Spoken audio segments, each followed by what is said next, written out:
जी साहब, कल मैच जेका थियो आहे कमाल करे छॾियो ऐं बाबर आज़म 11वीं सेंचुरी रही है। यानी पाण अगर ॾिसूं त दुनिया क्रिकेट में जेका 2 अहिड़ा प्लेयर आहिनि जंहिंखे 10 खां वधीक सेंचुरियूं हयूं आहिनि। हिकिड़ो आहे क्रिस गेल, ॿियो आहे बाबर आज़म, उनखां पोइ एंड ऑफ द लिस्ट ॿियो को बि नालो न आहे। बाबर आज़म जी तारीफ़ करणी पवंदी साईं। साईं कोई शक ना है। ॾिसो हिकिड़ो फिगर आहे बाबर आज़म, और एशियन कंट्रीज़ में हिन महिल पाकिस्तान जी तरफ़ां वाहिद बाबर आज़म ई परफॉर्मर आहे।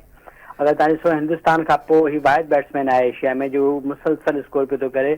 बदकिस्मती आहे त हुन में कप्तान जी स्किल्स न आहिनि, बाक़ी एज़ ए टीम प्लेयर त ॾाढो वॾो प्लेयर आहे। और तव्हांखे यादि हूंदो त पंहिंजे प्रोग्राम में डिस्कस कईसीं त पिशावर जी टीम खे हल्को पियो वरितो माण्हुनि, पर पिशावर मुंहिंजो न कमबैक कंदी अहिड़ो कंदी माण्हू ॾिसंदा रहिजी वेंदा। तव्हांखे यादि हूंदो। सही ॻाल्हि आहे।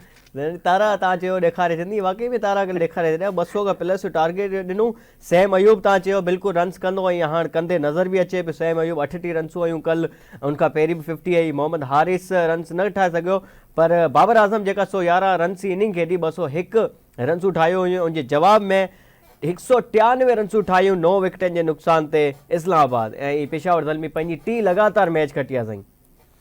और इन में कोई शक न आहे। हिकिड़ी शइ तव्हां ॾिसण वटां इहा हुई त अगरि त इस्लामाबाद जी टीम जंहिं तरीक़े सां मैच में वापसि अची वई हुई न, अगरि उन जॻह ते हू बजाए जो हार्ड हिटिंग कंदा त बॉल टू बॉल मैच न हले पियो। तव्हां ॾिसो न, सिंगल डबल कंदा अचो हा, विच में हिकु बाउंड्री अची हा त ऑटोमेटिकली तव्हां फिनिश करे वञो हा। पर जल्दबाज़ी ये क्रिकेट जेका आहे न 20 ओवर जी क्रिकेट में कहिड़े टाइम बि थोरी लापरवाही पूरी टीम जी बेड़ो ॿोए थी छॾे।